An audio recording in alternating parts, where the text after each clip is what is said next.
आप सभी लोगों का स्वागत है। मोटिवेशनल स्टोरी ऑफ ईगल इन हिंदी। बाज की कहानी। पूरी दुनिया में पंछियों की 10,000 से ज़्यादा प्रजाति पाई जाती है। सभी के वही 2 पंजे, 2 पंख और एक गर्दन होती है।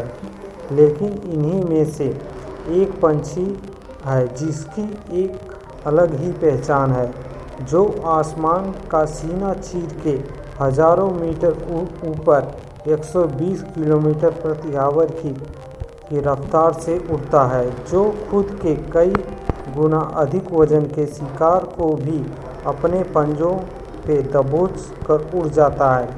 और इसीलिए उसे पंछियों का राजा कहा जाता है, जिसे हम बाज के नाम से जानते हैं। और एक बाज इतना ऊंचा मुकाम हासिल करता है अपनी ट्रेनिंग और अपनी पुनर्जन्म की वजह से।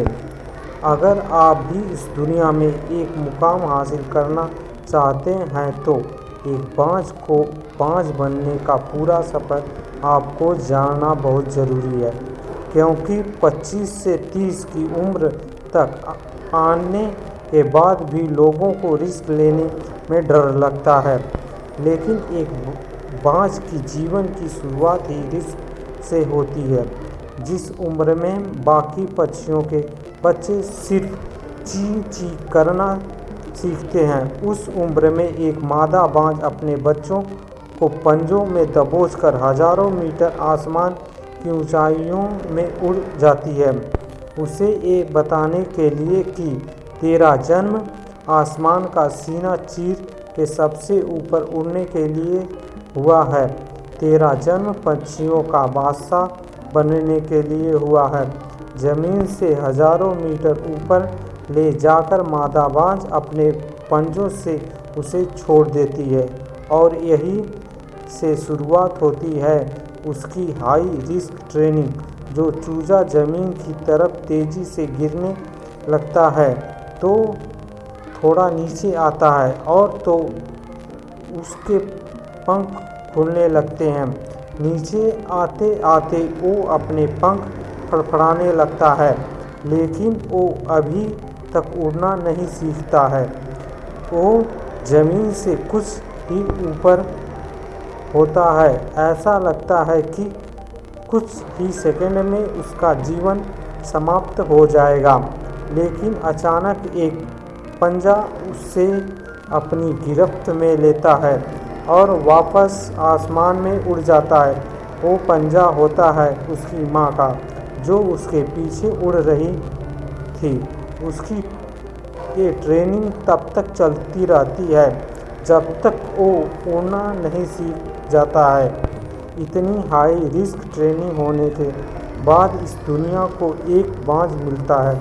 बारिश के वक्त जब सारे पंछी आश्रय की तलाश में करते हैं, तब यही बाज उसी बारिश में आसमान को चीरते हुए ऊपर निकल जाता है और बदले से कहता है, तू वर्ष ले कितना बरसेगा अगर, और फिर नीचे आकर चैलेंज करता है।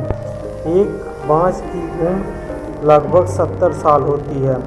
जब वह 40 साल का होता है तब एक परेशानी उसकी ज़िंदगी में मौत बनकर आती है, जो आपकी परेशानियों की तुलना में बहुत बड़ी होती है, क्योंकि 40 साल की उम्र में बाज को चोंच इतनी मोटी हो जाती है कि उसे शिकार निगलने में बहुत परेशानी होती है।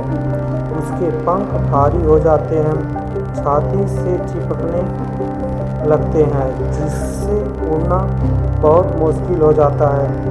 उसके पंजे लंबे और लचीले हो जाते हैं, जिससे वो शरीर को सही से नहीं पकड़ पाता। उस बाज के पास सिर्फ 3 रास्ते होते हैं। पहला, वो अपने शरीर को त्याग सकता है।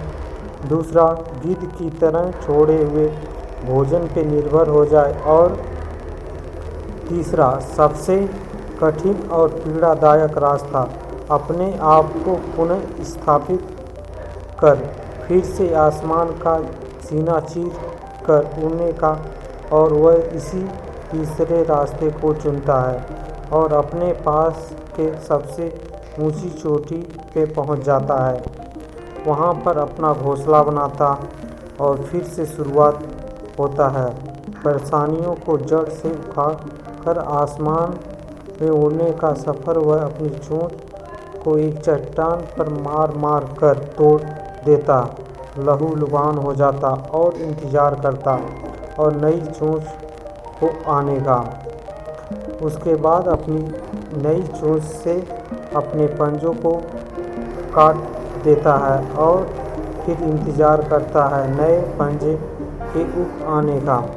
उसके बाद वह अपने एक एक पंख को अपने शरीर से अलग करता और फिर इंतज़ार करता है कि नए पंख उग जाने का, और फिर इस प्रक्रिया से उसे समय लगता और पूरे 5 महीने के बाद इस 5 महीनों की कड़ी तपस्या से एक बाज का पुनः जन्म होता और फिर से तैयार हो जाता है आसमान का सीना चीरकर उड़ने के लिए। जो 3 रास्ते बाज के पास थे वही 3 रास्ते आपके पास होते हैं, लेकिन कुछ लोग पहले रास्ते को चुनते हैं और परेशानी को तले दबाकर सुसाइड कर लेते हैं। ज़्यादातर लोग दूसरे रास्ते को चुनते हैं।